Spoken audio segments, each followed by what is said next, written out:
we are back with another new and original episode of Unfinished Business. I am your host, Jeff Galashaw at Unfinished B2. And with me, as always, is my co-host, Andre Joseph of AJ Epic Productions. And Shazam! And I say Kazuntite. So this episode, again, we're doing something a little different. And in this episode, since the last episode we did was trailers and news, this episode's going to be just what you asked for. All reviews, all because of bad tech on our April episode. So this is a makeup. So in our reviews, we're going to go through 1, 2, 3, 4, 5, actually 9 films. Let's see. How long will it be? And will we give you all the goodness you want? First up, we're going to talk about kind of an older movie for all of us. It's a little movie named Uncharted. It's directed by Ruben Fleischer, and it stars a young actor by the name of Tom Holland, and the man we around here call Marky Mark, but officially his name is Mark Wahlberg. And it also stars Antonio Banderas, your favorite star of Ballistics X vs. Summer, and Sophia Ali as the non-love interest. I will start off by saying I never played the video game. I didn't know much about this. I just know that for a while, every few years, there was always supposed to be an adaptation, a movie adaptation of the video game. And, you know, David O. Russell was supposed to direct it. So a bunch of other directors, people were saying Nathan Fillion was going to star in it. And finally, this is the iteration we got. And I will say, it's not a horrible movie. It's not even a bad movie. It's entertaining for what it is, but it's your typical, you know, fortune-seeking Indiana Jones adventure wannabe, where supposedly these intellectual types know how to do all these fighting styles, acrobatics, and gymnastics, but rarely, if ever, use guns. You know, you have Tom Holland, who is seeking this great fortune and that his brother left him, and Marky Mark is trying to be, you know, suave Harrison Ford type, but looks good in a suit. Sophia Ali is another rival mercenary with them, and just when the story looks like it's going to make a love connection, it's like, oh, we're better off as adventure buddies. And Antonio Banderas is the grand villain, a rich boy who wants his own fortune. And it also has Tati Gabrielle as his right-hand woman who does most of the villainous stunts and action scenes. And she's really one of the more noteworthy performers in this movie. Again, this movie's okay. It's a fine rental? Or I don't know what we call streaming now. But you could wait for it. I mean, you'll be entertained. You know what you're in for. It's a blockbuster entertainment movie. Andre, what did you think of Uncharted? And didn't you see this in theaters? No, I saw this on video. Oh, good man. Yeah, I was like you. I never played the games. I'd seen friends of mine play like the original one, and I think Uncharted 2. So I had some sense of the plot, and I was entertained by it. You know, Tom Holland really does show his physicality, that he could do the stunts. You had some ridiculous moments, the thing with the car and the plane, and the ending with the 2 pirate ships was kind of interesting. I was thinking in the trailers that Marky Mark was going to turn bad, that he was trying to set him up, but they don't go that route, so we don't have that cliche. You think the girl's going to be the love interest for Tom Holland, and that doesn't happen, so that was kind of different. And yeah, you know, it is what it is. It's just a fun, escapist popcorn flick. Well, I will say the centerpiece action scene is the most memorable, even if it is marred by obvious CGI. With the car, the plane, and, you know, climbing all the cargo ladder.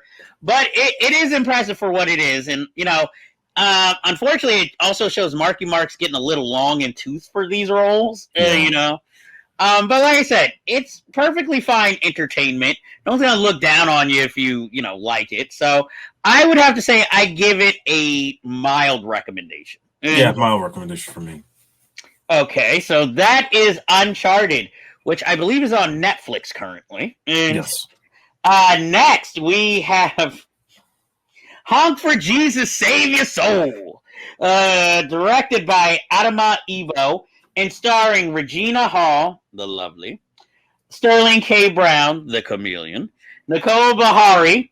Now, this started as a short film and then was blown up into a feature.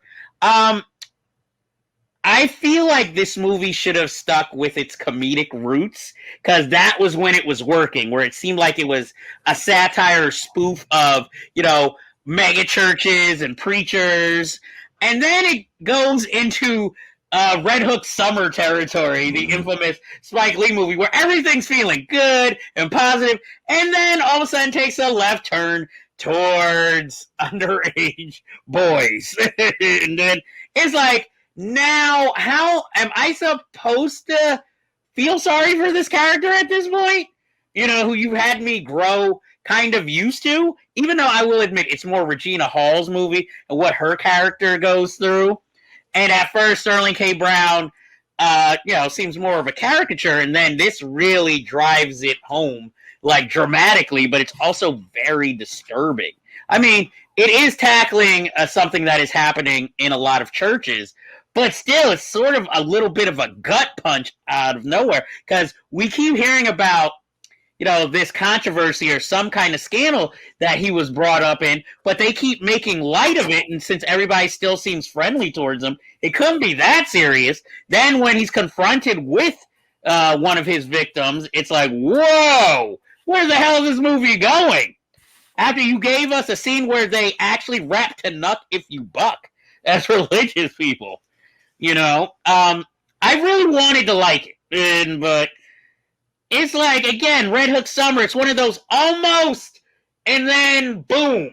And I applaud it for its bravery of wanting to tackle the subject, but again, as a film, it just, sucks all the goodwill you had for it out and goes a totally different route. And that's what I felt too. I think that the trailers kind of misled me into thinking, oh, this is going to be like a mockumentary. This is just going to be a movie about a black church. And as I'm watching the initial scenes, I'm thinking, oh, there's going to be some rivalry with a younger church that's maybe a little bit more hip and taking away their parishioners. And they may have to do some stuff to try to, get people to come back to church. That's what it seemed like in the beginning. Mm-hmm. Once it started to take that left turn into, oh, this guy has a thing for young men, that's where I was starting to be like, okay, now I think there's a tonal issue with this movie where it's not working for me.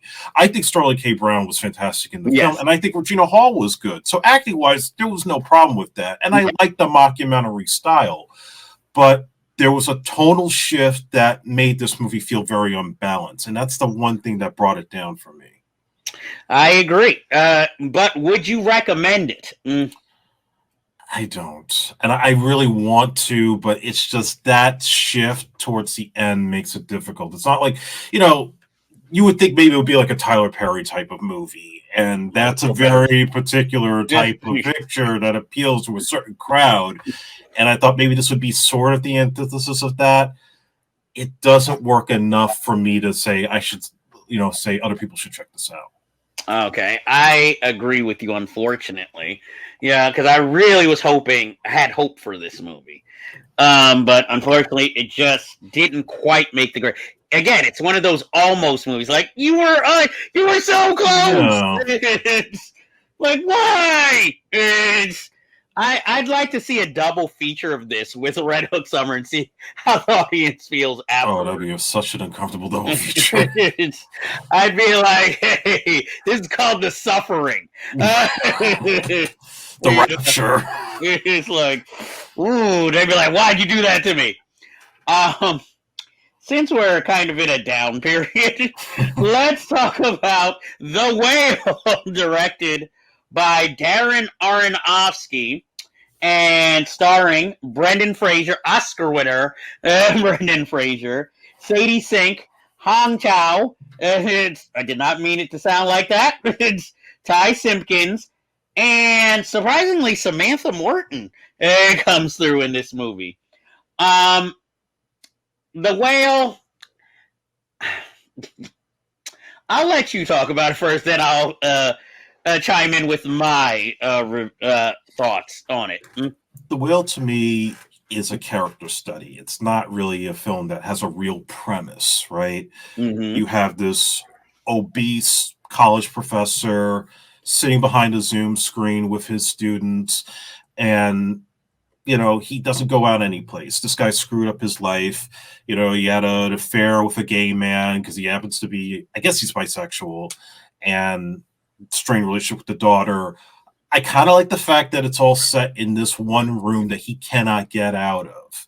And that makes things more interesting with everybody coming in and out and all these different people that he encounters. And, I guess ultimately sort of coming to grips about himself. Obviously, Brendan Fraser deserved the Oscar for this film.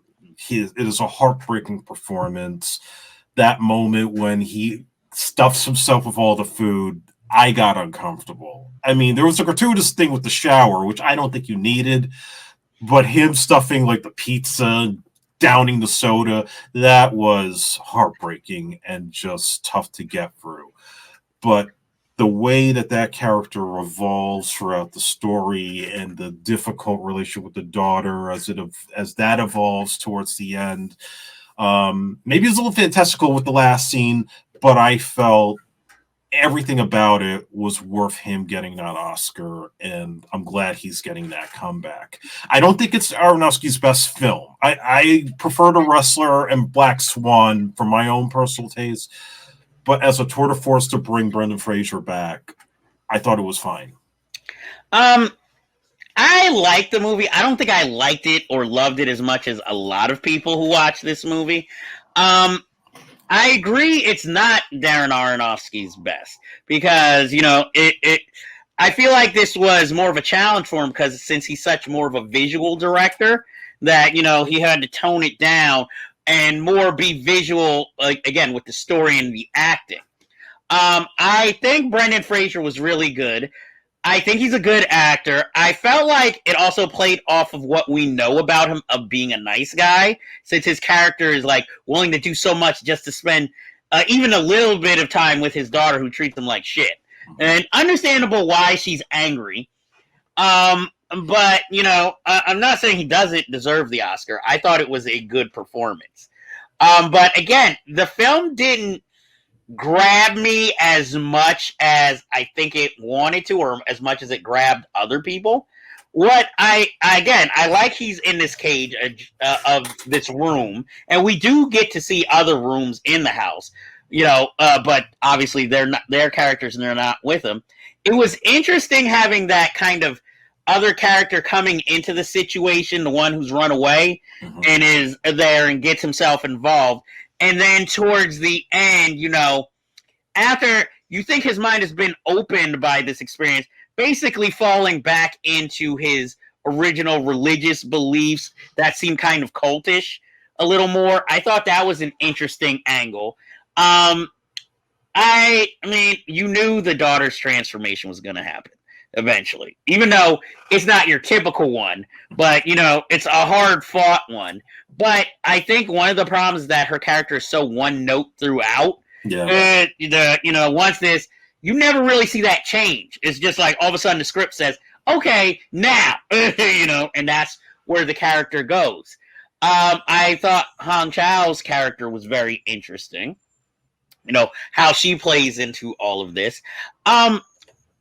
Samantha Morton was okay, but I guess I'm a little more used to her being stronger in movies because, like, when we watched the movie about the reporters on the Harvey Weinstein case, she said, yeah, she made the most out of the few scenes she was in. Here, she's like has one scene, and it's sort of like she's lagging behind everybody else in that scene. It's not as strong. I don't know if it was the writing or what. But you could definitely tell this was a play first and foremost. They're trying to stretch it to be more visual and to be a little bit more open. Like I said, I think it's a fine film. Like you said, it's not my favorite, or nor do I think it's his best. It's better than his Russell Crowe movie, you know.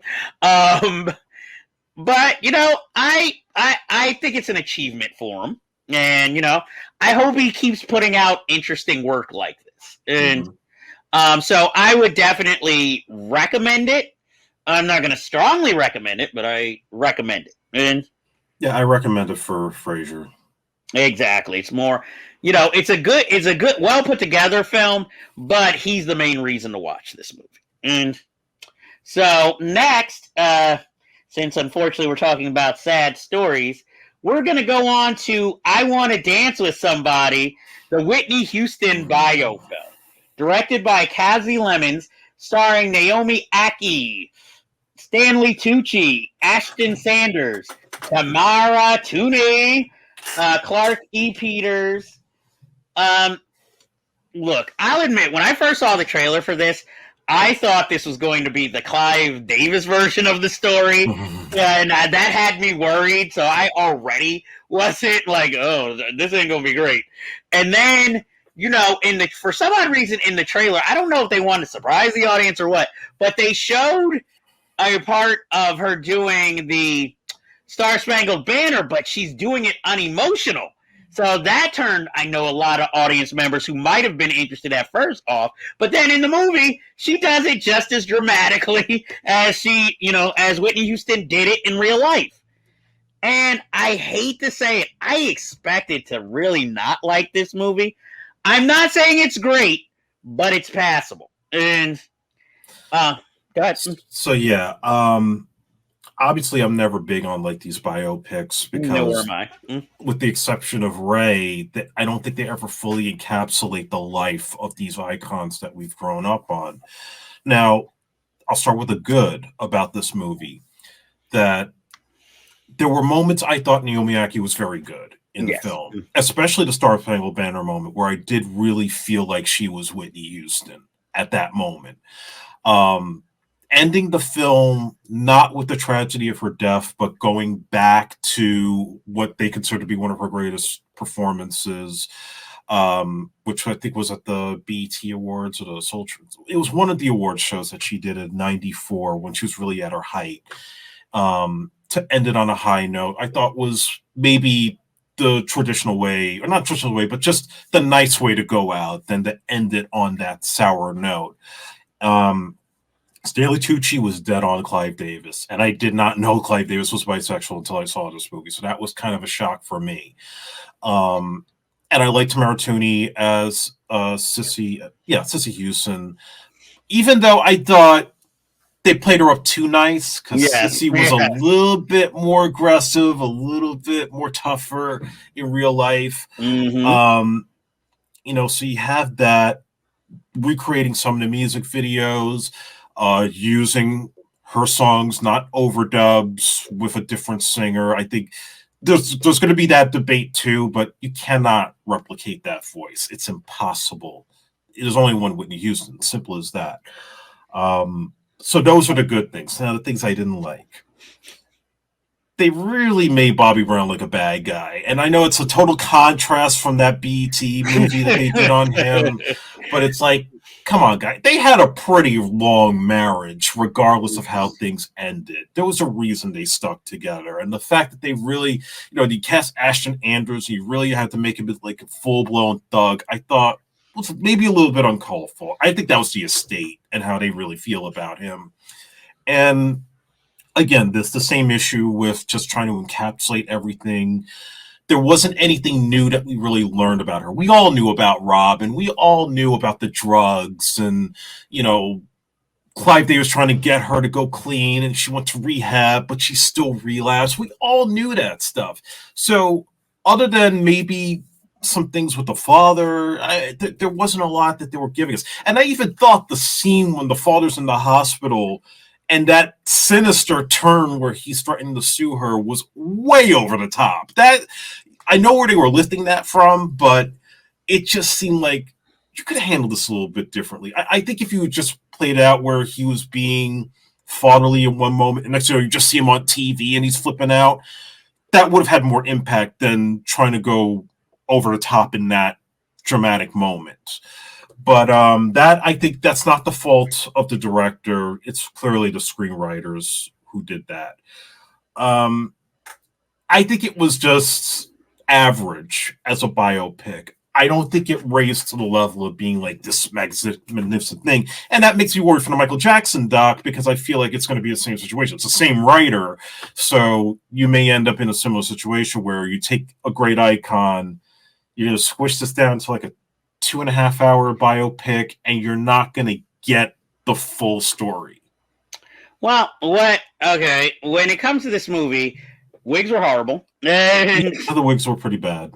But what I liked is that, considering, again, it's the Houston estate, they even allowed for Robin and her romance to be, really shown in bloom in this, considering, the Houston estate always badmouths Robin and makes her out more to be a villain. And here they actually made her compassionate. And I'm sure you've seen the previous documentaries on Whitney Houston. So I noticed with the Houston estate, they also took out her brother's characters. Yeah. Who were the ones who supposedly got her started on drugs in the first place.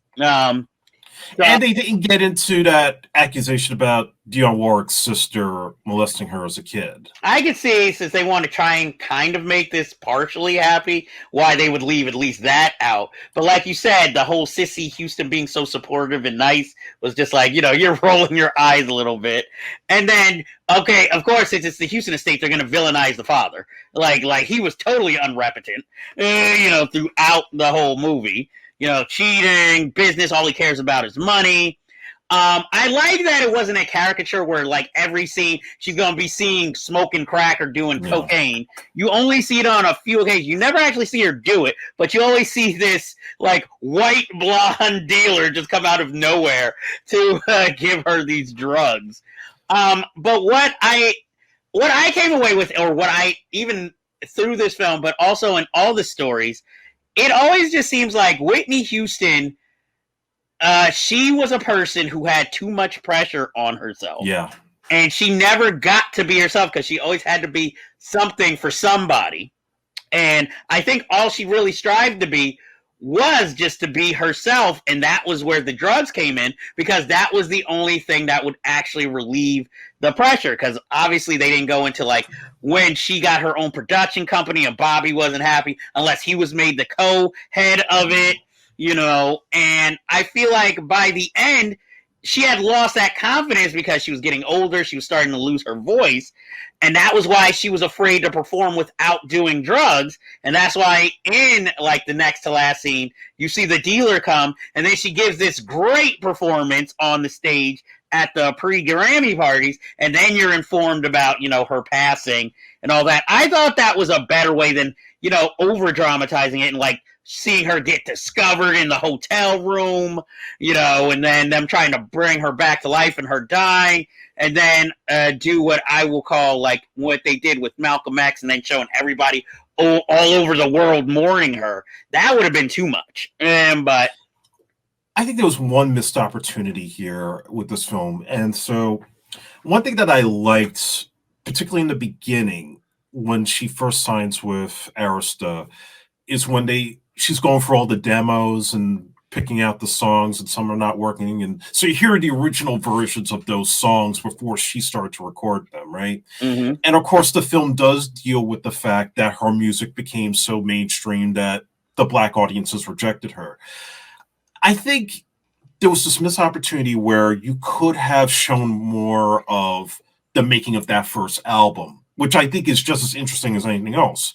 Because when she first recorded Saving All My Love for You, they said that she sung it a little too black, a little too Aretha Franklin-like. And the version that we got was more like just middle of the road, make it sound like any white singer could do it. And they didn't really show that in this movie. But if you look at her like some of the concerts she did that time. If you go on YouTube, there's like candid footage you can find, but she sings it the way she originally was recording that song. I think they needed to play that up and to really, again, show the identity issue that she was facing early on in her career. Even as Clive Davis went from being like, I'm not a psychiatrist, I just want you to make music, to them becoming more of a father figure as time went on. Yeah, I think then it would have been the Clive Davis version of the story. But I applaud it for what it tried to do and being better than, let's face it, a lot of people thought it was going to be, but not quite as good as people wanted it to be. I mean, at least it had a little bit of flavor, which, the Aretha Franklin film, which was fine, just didn't feel like it had that flavor to it. Yeah. So I can say at least this had some kind of taste and, flavor to it. Now, my question for you, would you recommend the movie? I recommend it over the Tupac movie. Oh, and that's like, that's not saying much because the Tupac movie is pretty bad. I give it a mild recommendation. I don't think it's a bad film. I think if you don't know anything about Whitney Houston going into it, it's like a good Wikipedia movie. It's a primer. Yeah. I agree with you. I will give it a mild recommendation. I mean, it's on Netflix currently, so why not? Just give it a chance. It's better than Mobius. And not the same audience, but still. And next,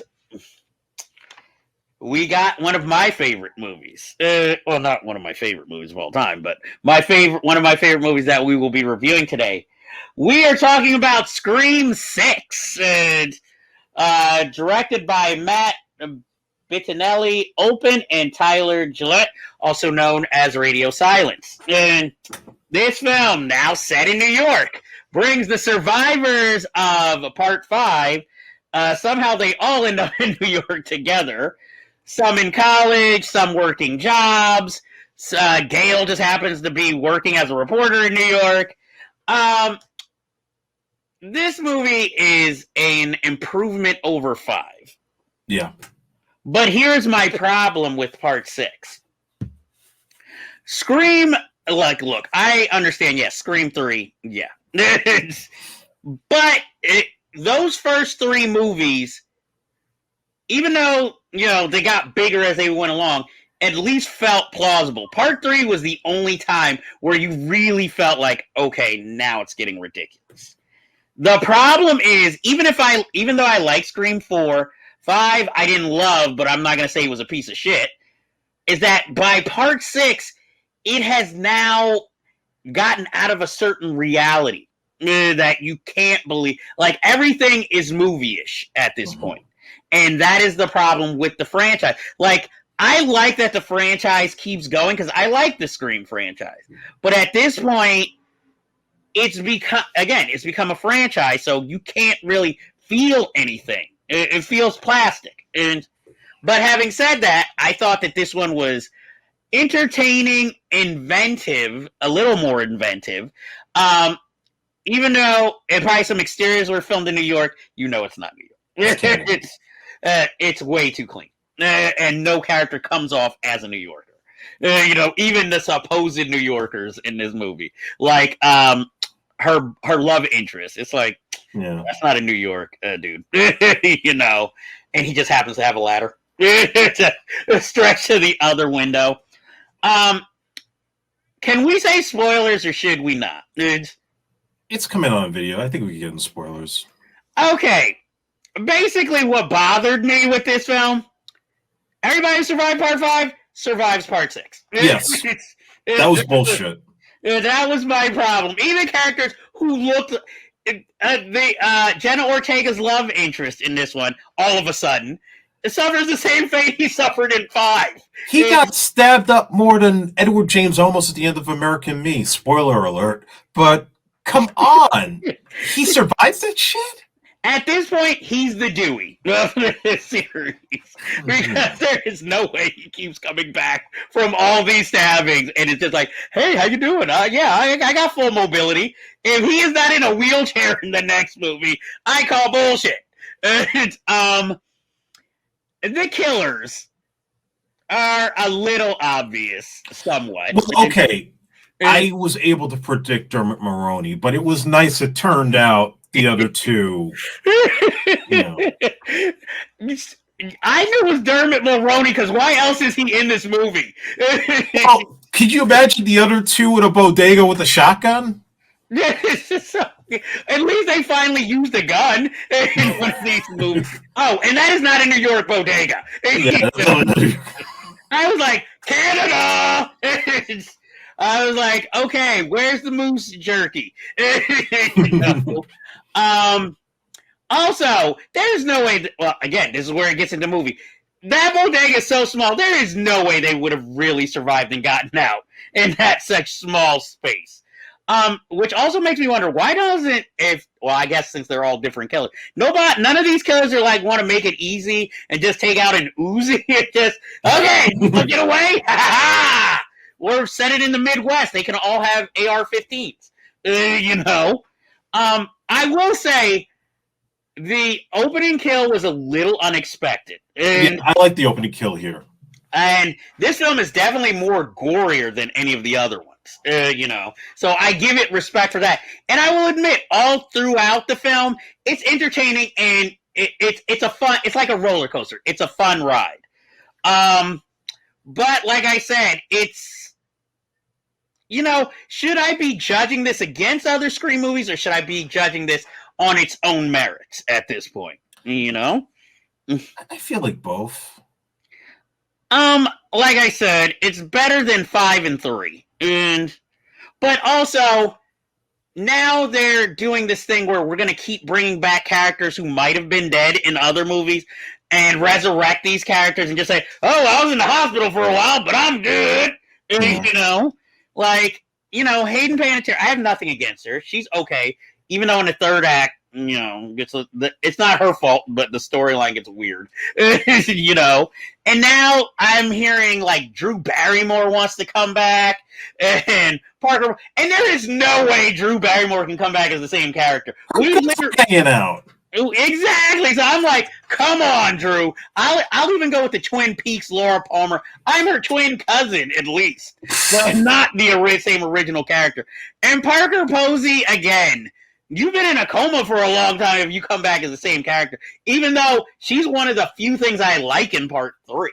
And, but, you know, I like that black people live in this movie, you know.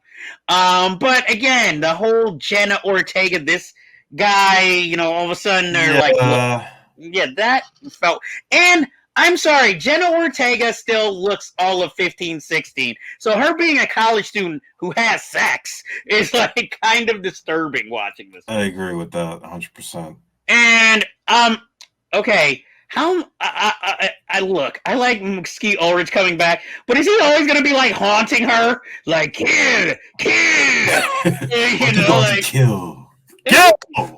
It's like, come on, man. And then at the end, it seems like it's going in a kind of Friday the 13th, part 5. Like she's holding the mask and you're wondering, has she finally gone off the deep end and going to kill? Then she just drops the mask. Like, as soon as her sister calls her, she's like, oh, okay.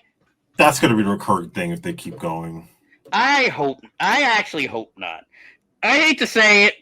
I just don't want this to be a series that always gets a renewed cast for each generation. I'm hoping...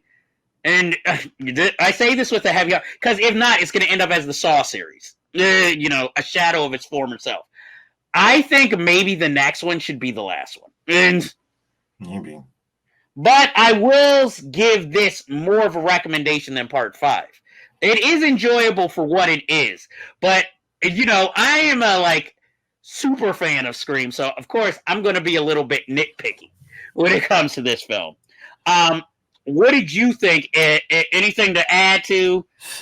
I got plenty to add. So I liked it personally. I thought it was better than 5 and even 4, you know, so just the New York City twist. I love the subway scene. I think they had some of the best, not just kills, but, you know, scary sequences. Like that scene on the ladder crawling from building to building was pretty damn intense. I got to give them credit for that.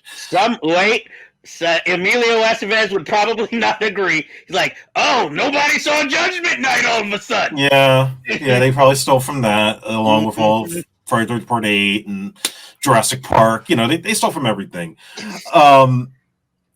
I did feel like Gale Weathers regressed as a character, though. It seemed like she had evolved over the films, but now it's like she's back to where she was in the first one, just like a sleazy tabloid reporter. It's like she hadn't really learned anything new. That kind of bothered me. And then it looked like they were going to finally kill her off, but then they kind of leave it faint that she might just make it through. They didn't really totally take her out, which is, again, go back to the problem you were saying. Characters that you think should be dead don't stay dead. It's that is still ridiculous in itself. And I don't know if this is a complaint or if it's a compliment. This felt like it was more Jenna Ortega's movie than Melissa Barrera's film. It seemed like coming off of Wednesday and her profile going straight up the roof. She got to be the scene stealer. She got those funny moments. She got like one of the big kills at the end. And it seemed like she went from being like the crippled sister in the first one to now it's almost like she's stealing her older sister's thunder and she's supposed to be the star. And I don't know if that's going to play into something if they do the eighth movie or seventh film. Let's not jump ahead. Yeah, but somebody was saying to me that he predicts Melissa Barrera is going to probably turn complete heel and Jenna Ortega is going to become the hero at the end. She's going to have to take the sister out of her misery. Well, that will be interesting, but again, I hope that would be the last movie if we're going to do that. And that's another thing too. I still want a movie where they explain the voice changer. How does every fucking killer in this franchise know to use the same fucking voice? Well, I mean, they have the survivors, so maybe they read the police files or whatever. Hello, we live in the internet age. I don't think that's hard for the new set of killers, because even in the beginning, we've already spoiled it, but the two guys who are killing, are trying to finish somebody's movie, so of course they're going to know all the facts about the case. Like I said, the thing with this movie, first of all, hats off to the brother, Gale Weathers' boyfriend. She went black. Exactly. And then it was and then 5 minutes later he was killed. So I'm like, oh, so now Ghostface is a white supremacist. Because think about it. A lot of minorities get killed in this movie. Oh, really? The two survive after getting stabbed up to shit. Well, and the girl who falls off the ladder and gets her skull caved in, And also, I was like, the girl who's supposed to be a nympho, is she really that hot? And was she really play acting yes, I'm just having this random sex with these guys for the character in here. So don't believe me. But I knew she had something to do with it because, again, we never see her death. We just see them throw a body, her body. And now they're saying Stu might return, and I'm just like, stop it. Yeah, just stop the returns. But like I said, I might nitpick, but I do like the film. Again, way more than 5. And I did feel it didn't need Sydney. It didn't. It would have been nice, but you start wondering where would she have fit in. And and even the way Gail explained it, it's like, oh yeah, she heard what happened. She said, "Fuck this, I'm going to Jamaica." Well, that makes more sense. She's like, we're not living out. Well, I know what you did last summer too. Yeah, you bitches are on your own. But also, another way in which I knew was kind of Dermot Mulroney, his under and overreaction of his daughter's death. At one point he's overacting, then he's awful willing to leave his professionalism aside and go with these crazy kids and their theory. So I'm just like, and throughout the whole film they tell us who the third killer is because she already suspects him and said, well, where were you in this where were you? And his is geography class. Can we see a schedule? The New York City transit map, follow that shit. Exactly.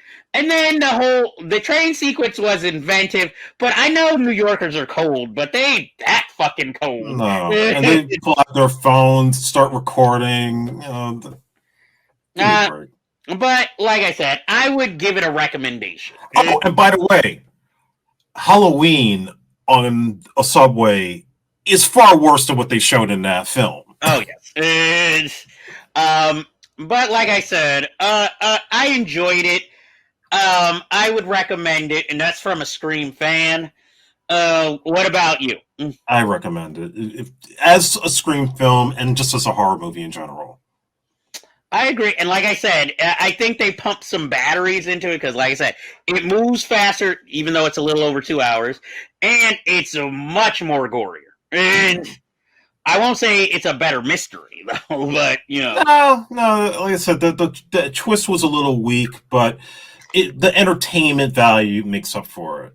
I say they should have put in Lothario Bohunk Dylan McDermott and Dermot Mulroney's thing, because then you wouldn't know, is he trying to seduce or is he like looking for justice? I'll put Antonio Banderas. He's doing everything now. He could have been the next door neighbor. He could have been like, "Oh, Melissa, I love you." Yeah, but that's like statutory rape.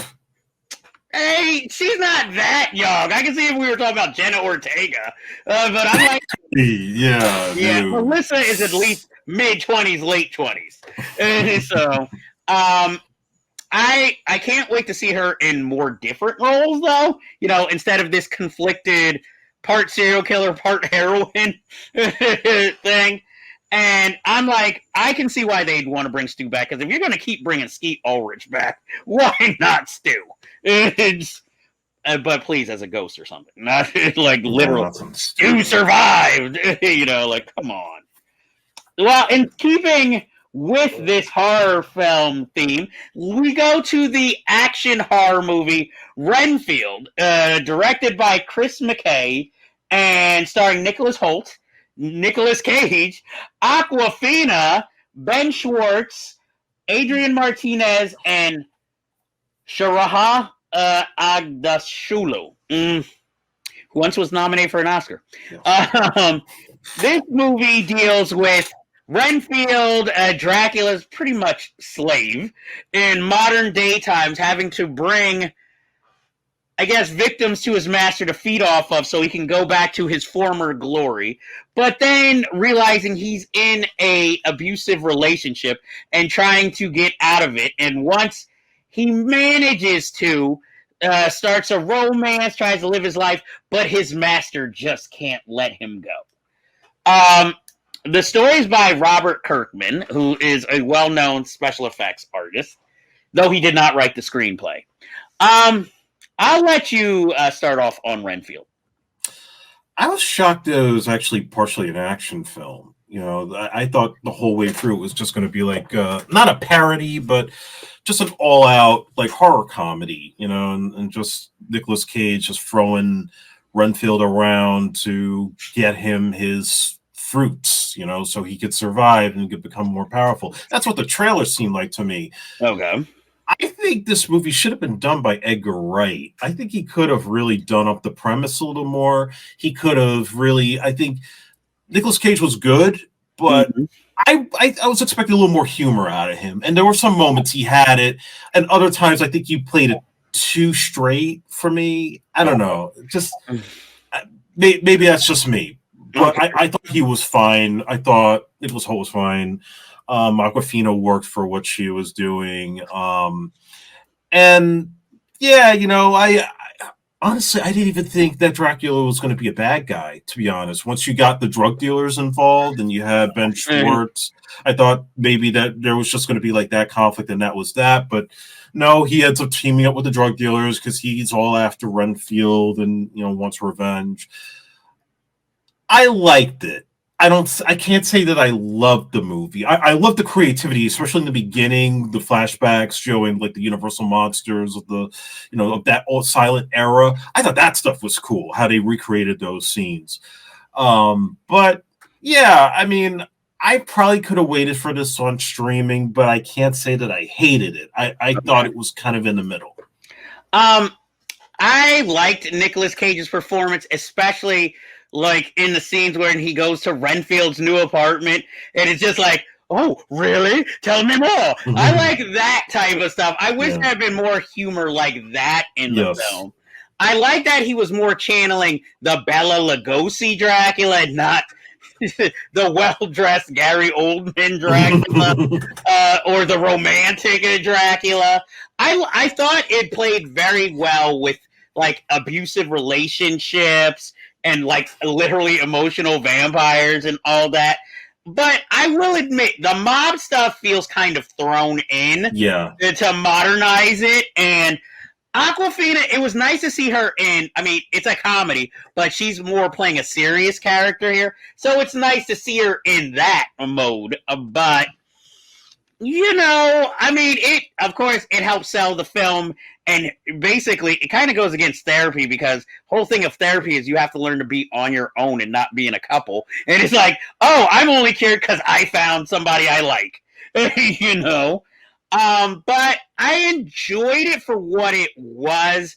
But again, I felt a lot of times like things are being thrown in more to modernize it or make it funny because I didn't understand how Ben Schwartz's character in the beginning is already willing to cop to all these crimes just to be away from this vampire, well, Renfield. And then all of a sudden he's like, yeah, I'm big and bad. Yeah, blah, blah, blah. Yeah, I'm going to kill Awkwafina. And now all of a sudden, what's his name's giving me all this power. I thought he was going to kill his mother. You know, after he got... That's what I thought too. And, you know, all of a sudden he's like, hey, Ma, let's go into business with this guy. And it was just like, what? And after a while, like once Dracula got all this, I guess, Renfield gang, it became like John Wick a little with the guys who like, hey, even though we all have guns, I have this bulletproof, suit, so it doesn't matter. It's got to be hand to hand. And that's what it felt like during like the last third of the movie. And, you know, I was like I said, it's entertaining. You can wait for it on like Netflix or streaming. I think that's the best way to do it. Because I really had hope for this film. But again, I know they're trying to do, again, the Universal movie thing again. And this doesn't really, if that's true, this really doesn't match up with like Invisible Man in terms of if you're going to start having crossovers. But it's fine for what it was. It again, it's popcorn entertainment. You'll forget it like probably a few weeks after you watch it. But like I said, I would give it like a mild recommendation. It's something to watch. It's not horrible. But like I said, I think I expected maybe a little bit more, you know, because like, you know, even the scenes of like the Dracula blood at the end, that just seemed kind of like you're going way over the top for a happy ending, you know. And okay, here's anybody who has seen this movie in theaters. Was the volume pounding in your theaters? Because when we went to go see it, it was like we might as well have been at a concert right next to the speakers because that's how loud it was. I thought maybe it was to put emphasis or make the audience jump more in certain scenes, but I'm like, what the hell?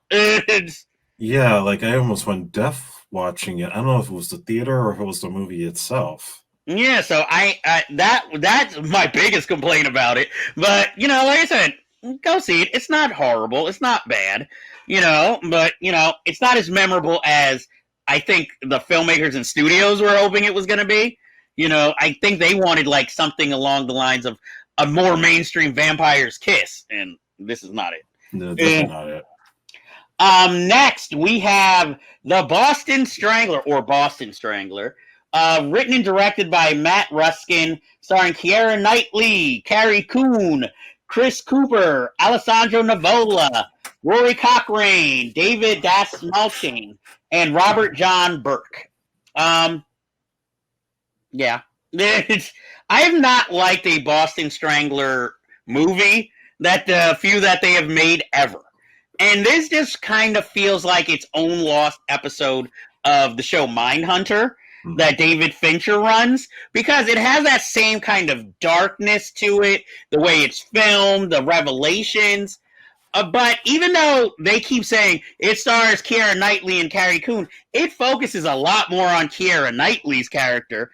I think because she's like she's more the newbie reporter, you know, who's used to like writing housekeeping articles, and now they finally gave her a chance on this story. So it's more her film, and I guess it kind of plays out like a way darker She Said, and you know, supposed to have a little bit of women empowerment, or these women in such a male-dominated world coming up. But actually, the most interesting aspect of this movie was finding out how many, like, just supposedly normal men were out there actually killing women, but didn't go to jail because they thought it was the Boston Strangler who was killing these women, and they were just using the Boston Strangler, I guess, kind of MO to get away with women they wanted out of their lives, you know, secretaries they were obsessed with or having affairs with.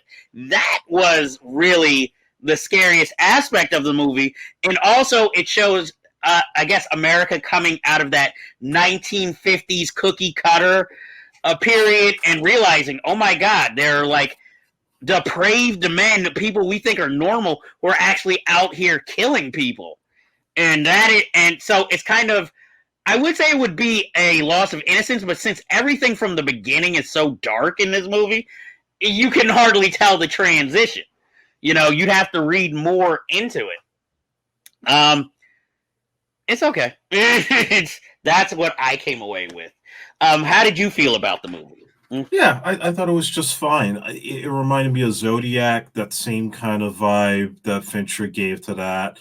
And the same kind of color scheme, the lighting, performance-wise, just focusing on the journalists, not so much on like the investigative part from the police. And yeah, a lot that I didn't know about with that case. And even like some cop friends of mine had told me about the multiple killers, and yes, having the Strangler be an excuse for guys to take out their wives. That was pretty disturbing and something that I didn't know about. So I give it a mild recommendation too. I don't think it's like it was mind blowing, but I thought it was decent. I think it's fine filmmaking, but I'm going to shock. I'm not recommending it. And like I said, it felt like him auditioning to direct an episode of Mindhunter almost. You know, like, oh, I'll take this famous case and make a movie out of it. This will get me in there. But again, it suffers from copycat because we've seen it done better by David Fincher. Yeah. And that's the problem. You know, I don't want to watch David Fincher like or David Fincher light, or I'd watch a David Fincher movie. You should have your own original take and style on it. And that's how I came away with. But again, people might like it, you know, especially, like, again, who don't know that much about the case. It might be revealing to them, but I still wouldn't recommend it. And next, we actually have something that's not exactly a movie. It's Pretty Baby, Brooke Shields, which is a limited series documentary. Is it on Hulu? Yes, Hulu. And it's directed by Lana Wilson. And basically, it tells the life story of Brooke Shields, which I'm going to tell you the truth, I didn't know had so much depth until watching this. Where then you'll notice, like, she had a pretty, like, wild and astonishing life. I mean, I've seen Pretty Baby, the movie, and it is disturbing. And I like that the movie also focuses a lot on how in the 70s and 80s, there was kind of this pedophile chick that was going on, you know, that is disturbing. And that's why half of that stuff you can't really or would want to watch today. I will tell you, growing up, I didn't know why Brooke Shields was famous. I just knew she was somebody who was famous and was in those Calvin Klein ads. Yeah. And actually, the first movie I ever saw her in was Speed Zone. It's just, you know, so I can't say I started with her best. But, you know, over the years, I watched Suddenly Susan. So I kind of started getting to know who she was. I like that the film tackles, like, almost each and every step, except, you know, they don't interview Kathy Griffin, who infamously would tell stories about her on stage. I find I I hate to say it, even though she was an alcoholic and abusive, I kind of liked her mother. Her kind of attitude in life. Like, I'll go to rehab for you, but I don't need rehab. And then she's like, and then she gives this big interview, like, yeah, I've stopped drinking. And then she's like, it was for a month. And she went right back to it. I didn't know her and Laura Linney were childhood friends. I didn't know that either. And I know the thing you texted me about after you saw it, Judd Nelson in this documentary. Yeah. And, yeah, he does look very skinny in that even these tight clothes are kind of baggy on him. I'm like, is he okay? Because that doesn't look like he's healthy. It might just be naturally aging, you know? I mean, he's in his 60s, but, you know, like... Yeah, they get frail sometimes. It's, you know, luckily she never acted with Richard Grieco. You know, or him coming out like, yeah, I remember working with Brooke. You know, I find it fascinating. I like how they don't really interview Dean Cain. Yeah, no need to. And I never really paid attention to Andre Agassi. I knew he was a tennis player growing up. I didn't watch tennis. But, you know, watching this is just amazing how, like, she went from one control freak to another, you know, in her life. And how he could not admit he was bald either. Because it's like he's got this long flowing hair, but always has a hat on. It's almost like a Seinfeld episode joke. But I thought it was fascinating. I like that, of course, as a postscript. You know, Randall Fleischer tried to call her, who directed her in Blue Lagoon, and she's still not ready to talk to him. I will admit, I've never seen Blue Lagoon. I've never seen Endless Love. I have seen Pretty Baby years ago, you know, and was disturbed by it. And, I mean, I'm happy she came out the other end, you know, not too damaged and enough to have a family. I'm not loving the glasses choice. You know, she's got those Terry Richardson 1970s, you know, kind of look like I'm a porn producer shades on, but those are her eyeglass frames. And it seemed like she married a nice guy, you know. I'm trying to think who. I thought it was interesting hearing from her security, a guy who was like almost like an older brother to her. And the strange thing is he doesn't look that big to be the head of her security. The rape, and I hate to say, my first thoughts were Harvey Weinstein. Yeah, me too. But I think if it was, she would admit it. I like that they tackled the Tom Cruise postpartum depression and all that. And it has one of my favorite people in it, Drew Barrymore. Yeah. You know, talking about, you know, looking up to her. And she's only a few years younger, and they're both at Studio 54 and debunking the Michael Jackson, I'm dating Michael Jackson mystery. You know. I'm glad she didn't, like, throw him under the bus, like, with, you know, the allegations. It was pretty straight on. And even I got to say, like, Michael going on TV and saying, oh, yeah, you know, Brooke and I are talking about having kids. Yeah, I think that wasn't the right thing for him to do. I'll be fair about that. Yeah, I think he just wanted to throw people off of he's weird being around kids all the time, and I think he's gay. I think that was just a whole excuse. But like you said, she didn't really badmouth him. She's just like, why are you saying this? You know, like anybody would have if, you know, their friend was telling stories about them. It's like, but like I said, I think it's a very thorough documentary, you know. I found her college years the most interesting, you know, how, you know, people were actively avoiding her because they didn't want to be caught up in any of that. You know, I would have liked the Dean Cain interview. Though I will admit that, and a Kathy Griffin interview wouldn't have been bad either. I know we weren't going to get an Andre Agassi one. But like I said, through and through, I'd say it's worth it. Even if you're not the biggest fan of Brooke Shields, I think it's a story worth hearing, her life. And yeah, when I was growing up, everybody that ever talked about her talked to her like she was like the most beautiful woman in the world. And she is gorgeous. She still is gorgeous today. I didn't really see a whole lot of her acting work when I was younger. I think I saw an episode of Quantum Leap, where they really kind of like a homage to Blue Lagoon in the one episode. I had seen Endless Love only because of the Lionel Richie, Diana Ross. So it's cool to get him on there too.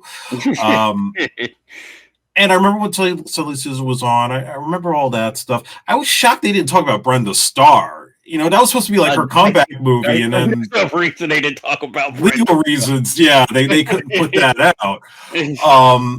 But yeah, the thing I came out of it was just how exploited she was as a kid. With just really playing up her sexuality when she wasn't even 18, and it just showed you what the times were like. And Louis Mal might have been somewhat respectable with her, but Franco Zeffirelli, complete asshole. Completely finding out more and more about him. Yeah, I'm learning a lot about that piece of shit. On all films. And Randall Kleiser, yeah, you gave us Grease, but yeah, you're kind of guilty of some of the stuff, even if you didn't have a direct hand in it. And so then you have the second part of it, which was, oh, I'm actually a virgin. And then the conservatives rally around her, which in 1980s, that was kind of a big to-do. So she was like the face of the Reagan administration. And, it's like, no, that's not her.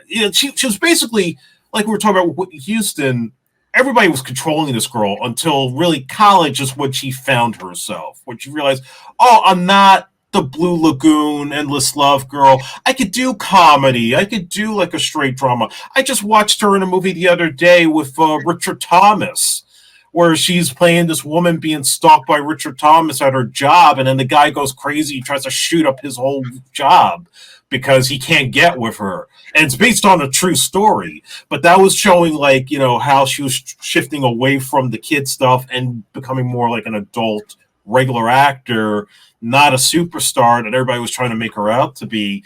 And luckily she made it out pretty good on the other end, for all that. So I definitely recommend it for her story, for her inspiration. And I really hope Judd Nelson is healthy. That's all I got to say about that.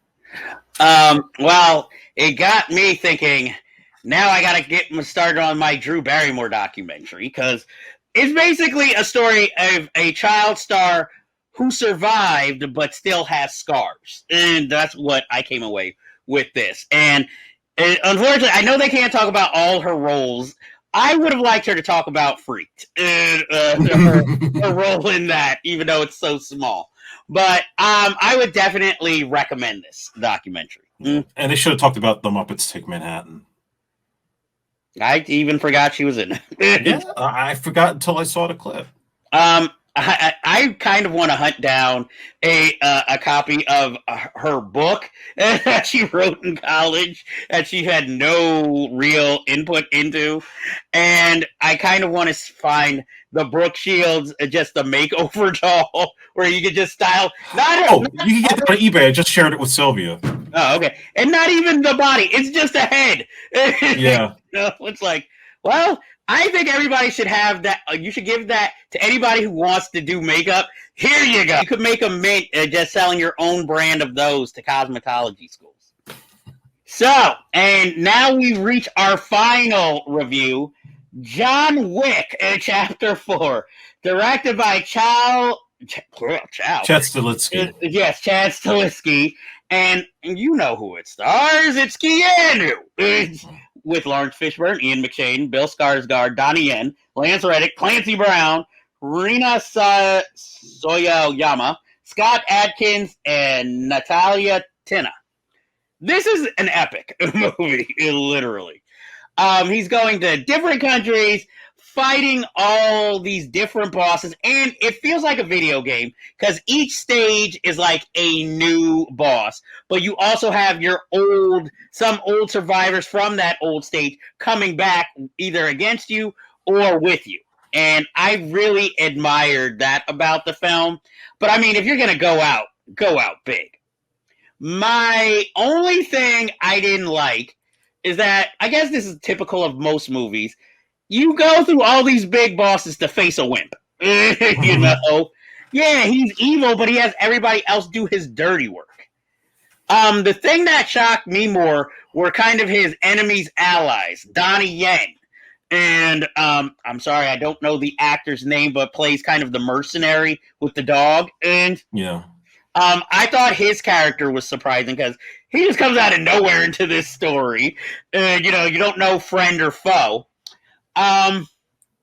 You know, I don't want to spoil this one because I want people to see this and discover it. You know, I will say, Scott Adkins in a fat suit. Mm-hmm.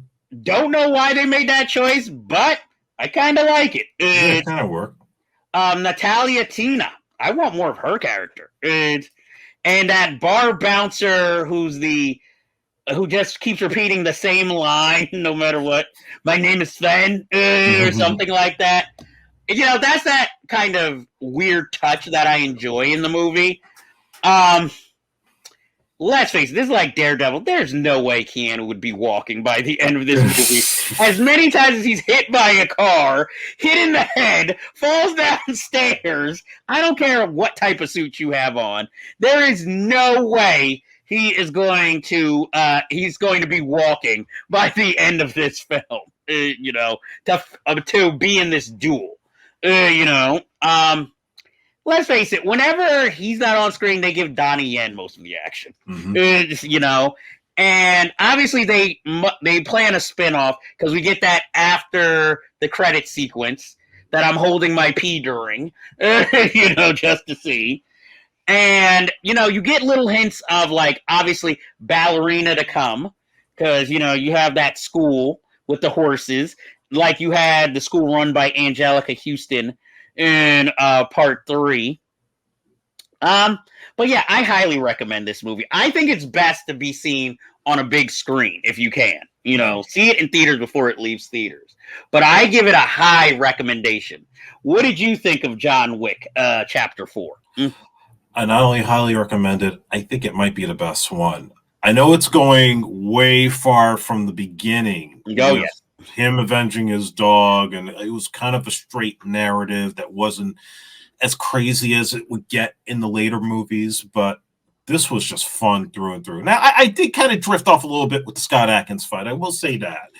But I thought overall, going from Japan to the fight with Scott Adkins to that entire crazy-ass climax. Oh, the French? Fighting on the stairs, shooting guys with rocket launchers, that overhead shot from room to room. Holy shit, I was inspired. That was really some of the best action I have seen in a long time from a movie, in addition to Everything Everywhere All at Once. Just amazing. And Keanu didn't have to do a whole lot of acting. No. Say a few lines, would have killed them all, you know.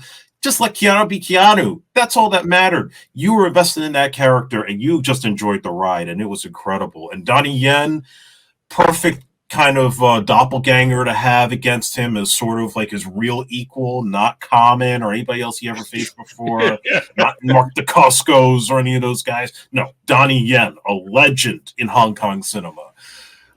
I think the guy with the dog was just shoehorned in for diversity. I hate to say it.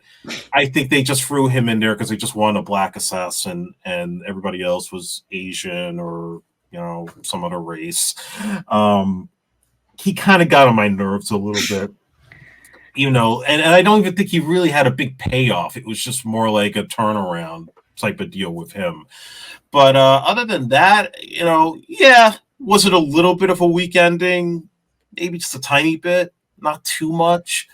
But overall, I was thoroughly entertained by it. If this is definitely the last one, which I don't think it will be, and we can talk about that on another day, I think this was a hell of a way to go out. And I would definitely, I'd like to get a whole box set of them. And I'm not done with John Wick either. I could go for more. I think there will be a box set eventually. What I like how you said, it went from the first film being straightforward narrative. And the reason I think I like this franchise, that each film, it builds more of the world of John Wick. Yeah. Like, if you were introduced to all this shit in the first movie, you'd be like, oh, this is bullshit.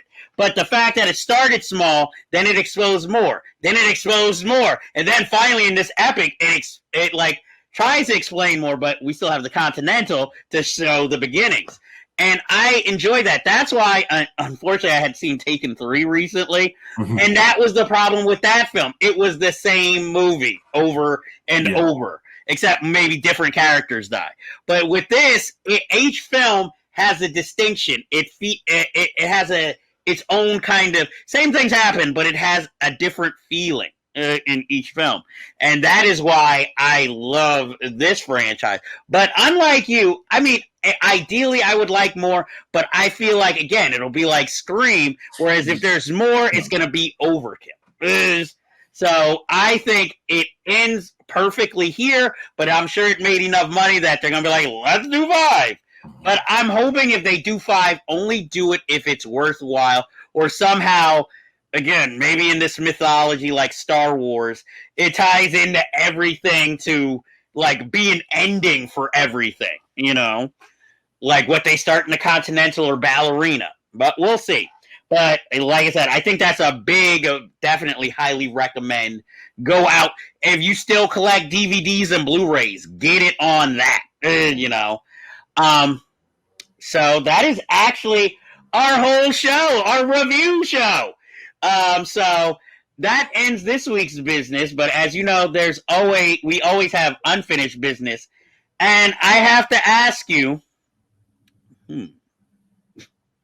have you seen River's Edge? If not, why not? Because it's fucking awesome. And have you seen Chain Reaction with Keanu Reeves? If not, why not? Because it's fucking awesome.